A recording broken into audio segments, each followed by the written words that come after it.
Halo Sobat Kimia, salam chemistry bersama saya Tatas Broto Sudarmo. Pada pertemuan ini kita akan belajar bersama tentang deteksi molekul tunggal. Deteksi molekul tunggal itu akan memberikan kita landasan kita mengerti konsep tentang super resolution microscope atau mikroskop resolusi super. Nah, kita tahu bahwa ada suatu pepatah yang mengatakan seeing is believing. Artinya di dalam dunia sains, jika Anda melihat atau mengamati suatu benda atau objek atau suatu fenomena itu sendiri dan Anda yakin bahwa objek fenomena itu ada dan terjadi, lepas daripada kenyataan bahwa itu di luar dugaan Anda. Lepas daripada kenyataan bahwa itu di luar ekspektasi Anda. Nah, di dalam dunia mikroskop kita lihat bahwa metode atau teknik yang kita gunakan itu sangat bergantung pada besar kecilnya objek yang kita amati. Sebagai contoh, kalau kita memiliki suatu sel, ya, suatu sel daripada sel tumbuhan misalnya, kita bisa menggunakan mikroskop cahaya seperti di dalam slide yang kita tunjukkan kali ini. Kita mau mengamati misalnya kloroplas. Kloroplas adalah bagian organel daripada sel tumbuhan ini. Nah, kita juga bisa menggunakan mikroskop cahaya. Namun ketika objek yang kita amati itu semakin kecil, ya, misalnya kalau kita mau mengamati virus yang jauh lebih kecil daripada bakteria, atau kita mau mengamati protein, bahkan small molecule atau molekul yang kecil, molekul tunggal, maka kita menggunakan mikroskop elektron. Namun kalau kita perhatikan berapa jumlah ilmuwan yang menggunakan mikroskop elektron dibandingkan jumlah ilmuwan yang menggunakan mikroskop cahaya, maka kita dapati bahwa mikroskop elektron itu digunakan tidak banyak, ya, sekitar 20% kalau kita survei begitu. Nah, sedangkan banyak ilmuwan lebih dari 80% itu akan cenderung menggunakan mikroskop cahaya. Mikroskop cahaya begitu populer karena mikroskop cahaya itu dapat digunakan untuk keseharian di dalam penelitian, di dalam pengujian. Nah, mikroskop cahaya ini kita bisa gunakan untuk mengamati sel hidup secara live. Dan ada keuntungan yang utama, yaitu memungkinkan kita melabel dengan molekul fluorescence pada bagian organel tertentu di dalam sel itu, kemudian kita mengamati secara live. Coba kita lihat hasil pengamatan di sini. Ini adalah gambar bakteri-bakteri pencernaan atau good microbiome yang difoto dengan menggunakan mikroskop elektron. Kita lihat di sana kontur, kemudian kontras, kemudian bentuk daripada bakteri ini sangat jelas dapat difoto dengan baik. Kemudian ada juga environment-nya bisa kita lihat secara detail. Nah, kini kita bandingkan dengan hasil pemotretan dengan menggunakan mikroskop cahaya. Nah, di sini kita lihat label molekul fluorescence digunakan untuk menandai atau melabel bagian-bagian di dalam sampel. Misalnya kita lihat di sini host nuklei yang kita amati di sini itu adalah usus, ya. Host nuklei ini dilabel dengan molekul fluorescence yang berwarna biru. Kemudian bakterianya dilabel dengan warna merah, mukus dengan warna yang lain dengan epitelium, sehingga dapat dibedakan bagian-bagiannya. Nah, di sini kita lihat ada informasi yang menarik. Nah, kalau kita lihat molekul fluorescence itu sangat bermanfaat di dalam dunia mikroskop. Dapat digunakan untuk melabel protein secara khusus, ya. Nah, molekul fluorescence itu memiliki karakteristik yang unik sekali. Kalau kita lihat di sini, molekul fluorescence memiliki dua keadaan dasar dan keadaan tereksitasi. Apabila molekul fluorescence ini menerima energi, misalnya kalau kita tembak dengan sinar laser, maka dia akan terpromosi dari keadaan dasar ke keadaan tereksitasi singlet 1. Nah, fenomena ini dinamakan dengan nama eksitasi.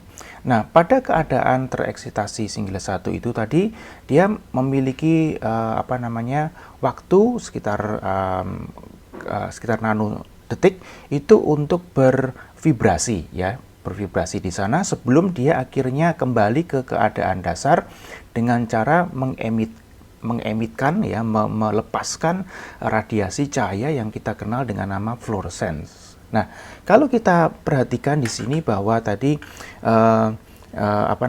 ketika di keadaan tereksitasi kan dia bergetar ya, bervibrasi sebelum dia kemudian beremisi ya. Maka kalau kita lihat cahaya emisi yang diemisikan itu redshifted atau kalau di sini kita lihat ini adalah Megastokes dye, itu kita eksitasi pada panjang gelombang 542. Nah, emisinya yang dihasilkan itu pada panjang gelombang 673. Nah, ini memberi keuntungan kepada kita bahwa yang kita amati ya, cahaya yang kita amati itu berbeda dengan cahaya yang digunakan untuk mengeksitasi. Warnanya jelas berbeda sehingga di sana memudahkan kita, bahkan kita bisa mengamati molekul tunggal dengan menggunakan teknik ini. Namun kenyataannya bahwa kita di dalam sampel kita tidak memiliki molekul tunggal di sana. Nah, molekul itu bersandingan dengan molekul-molekul yang lain. Misalnya kita punya molekul yang kedua, molekul yang ketiga, molekul yang keempat, dan seterusnya. Dan apabila ini terkena sinar laser, maka akibatnya apa? Semuanya kan berpendar gitu ya. Semuanya memberikan fluorescence, sehingga sangat sulit bagi kita untuk memisahkan molekul satu dengan molekul yang lainnya. Nah, kalau kita lihat tadi light microscope atau mikroskop cahaya itu memiliki resolusi hingga sampai 200 nanometer. Nah, bagaimana kita memisahkan, apakah optis itu benar-benar bisa memisahkan molekul tunggal sih dengan padahal resolusinya adalah 200 nanometer. Nah, kita coba perhatikan mengapa resolusi mikroskop cahaya itu sangat rendah. Nah, ini tidak terlepas daripada objektif ya, objektif yang digunakan. Objektif memiliki peran yang sangat penting. Objektif itu memiliki dua peran, yaitu yang pertama dia memfokuskan cahaya laser ya, cahaya eksitasi itu ke spesimen. Nah, ketika spesimennya adalah molekul fluorescence, maka ketika dia berfluorescence maka dia akan memiliki fungsi yang kedua, yaitu mengkoleksi cahaya fluorescens, informasi dari spesimen itu ke detektor. Nah, itu yang fungsi yang dikerjakan oleh objektif. Kita lihat di slide di sini bahwa contoh objektif ya. Objektif yang terbaik pada saat ini itu memiliki resolusi sebesar 500 nanometer kali 200 nanometer ya. Itu yang terbaik yang bisa diciptakan pada saat ini.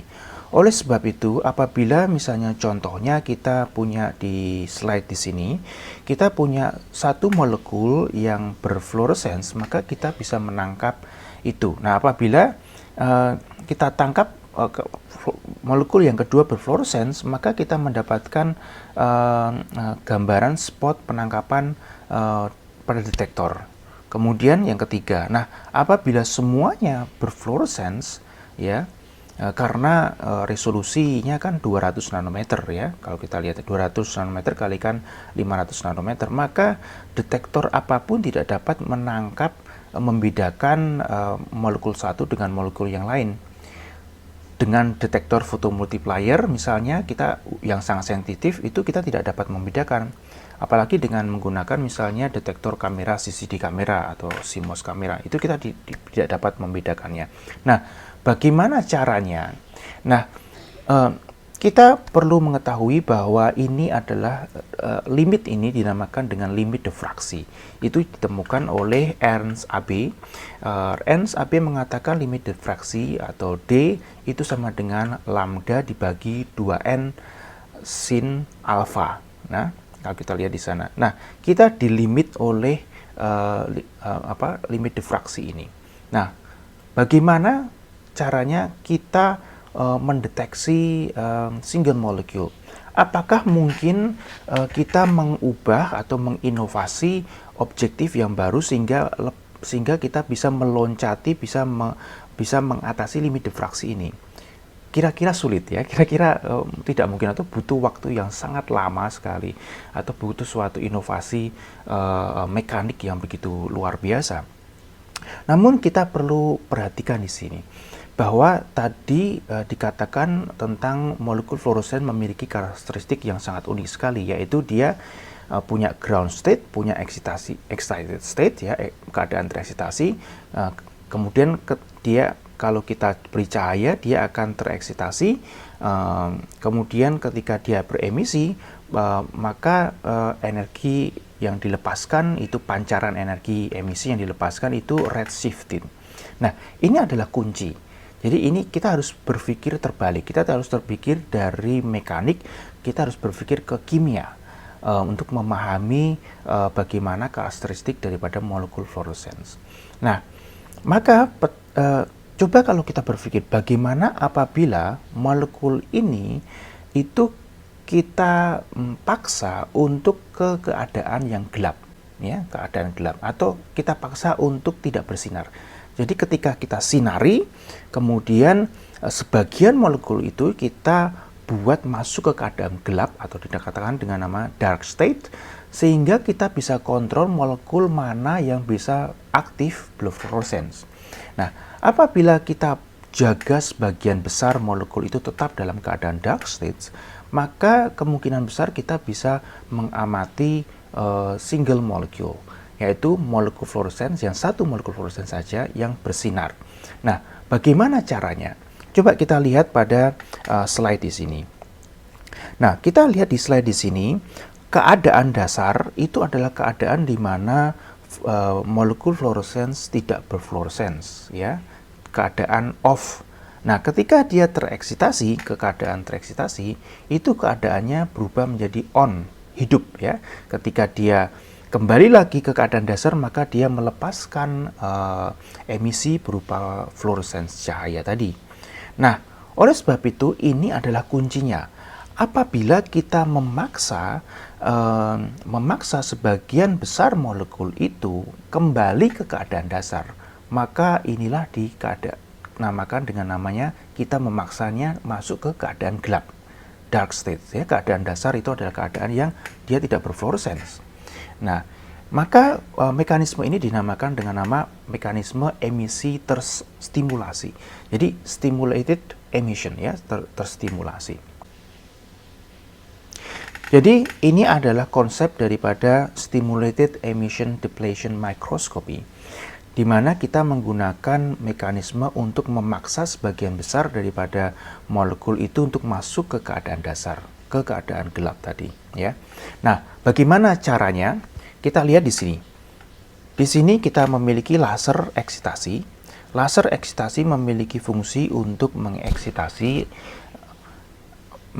molekul fluorescence. Misalnya kita di sini memiliki molekul fluorescence Alexa 488, maka kita bisa menggunakan laser 488 nanometer untuk mengeksitasi. Kemudian yang kita butuhkan adalah laser yang kedua. Laser yang kedua itu fungsinya adalah untuk memaksa Alexa 88 masuk di keadaan dasar ya, masuk ke keadaan gelap tadi. Nah, untuk mengetahui berapa panjang gelombang yang digunakan, maka kita perlu mengetahui Alexa 88 ini memiliki emisi pada panjang gelombang berapa. Nah, kalau kita lihat Alexa 488 itu memiliki panjang gelombang eksitasi sekitar sekitar 490 hingga 525 nanometer. Nah, itu adalah jendela yang kita bisa amati fluorescence-nya yang terbaik ya, yang terbaik karena itu pada puncaknya.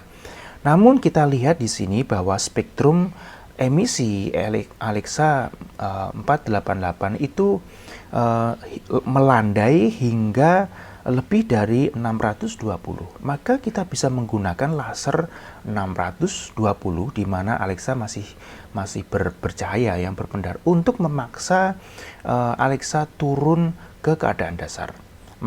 Maka laser yang kedua itu dinamakan dengan nama laser stimulated emission depletion laser, ya.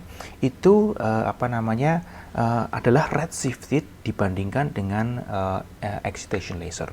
Nah, laser yang kedua kita butuhkan. Tetapi tidak hanya laser saja, pada laser yang kedua kita tambahkan faceplate atau namanya plat fase.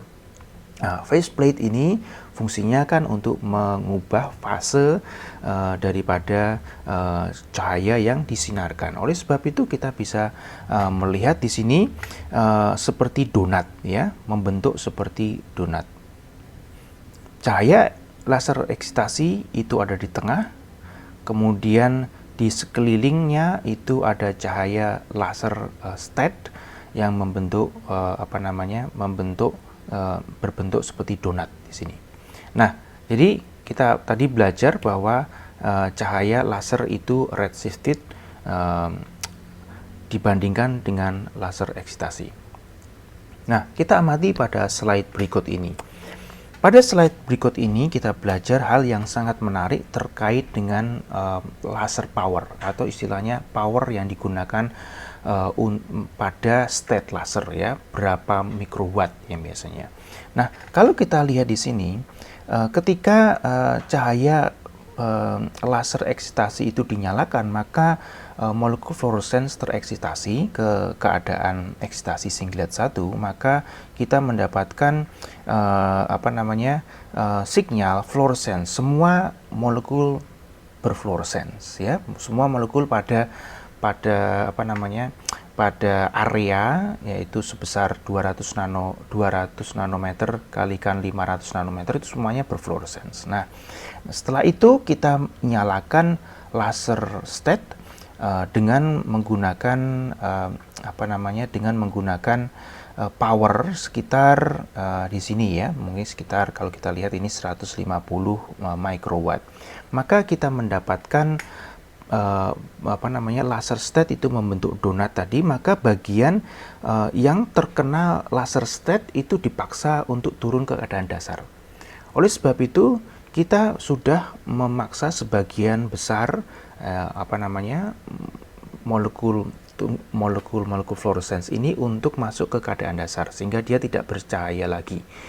Yang bercahaya, yang memberikan sinar fluorescence itu hanya molekul-molekul yang ada yang terkena laser eksitasi tadi.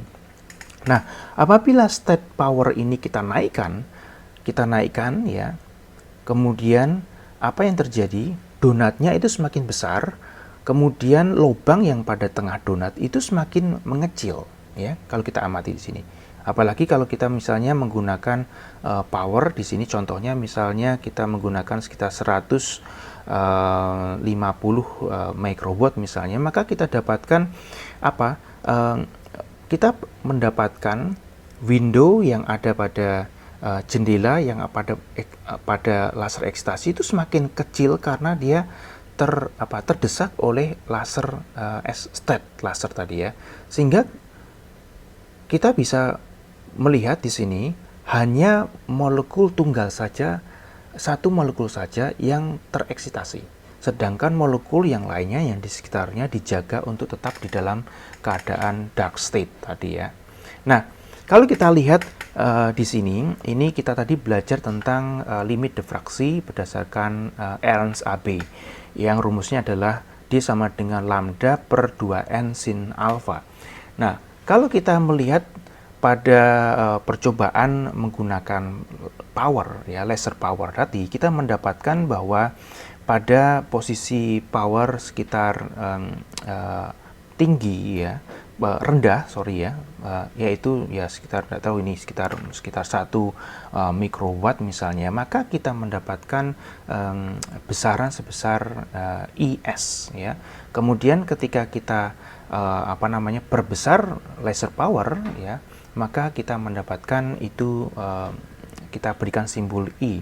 Maka kita lihat di sini bahwa resolusi itu bergerak, ya, limit diffraksi itu bergerak menjadi semakin lama semakin kecil kalau kita amati tadi, ya. Maka rumus AB di sini, rumus diffraksi limit AB itu berubah sehingga menjadi D sama dengan lambda per 2n sin alfa, tetapi di sini kita tambahkan ada unsur power, laser power di sana, ya, intensitasnya. Intensitas laser state inilah sangat memiliki peran yang sangat penting untuk memanipulasi limit diffraksi yang ada. Jadi itu adalah konsep konsep stimulated emission depletion microscopy untuk mengamati molekul tunggal, sehingga kita bisa melihat bagaimana molekul tunggal ini berfluorescens, gitu ya. Kita bisa mengamati ke skala nano. Nah, kita lihat bagaimana contoh hasil yang terjadi, ya. Ini adalah gambar contoh molekul, ya, banyak molekul dengan menggunakan mikroskop konfokal. Kalau kita lihat di sana gambarnya blur, ya, gambarnya blur, tidak jelas.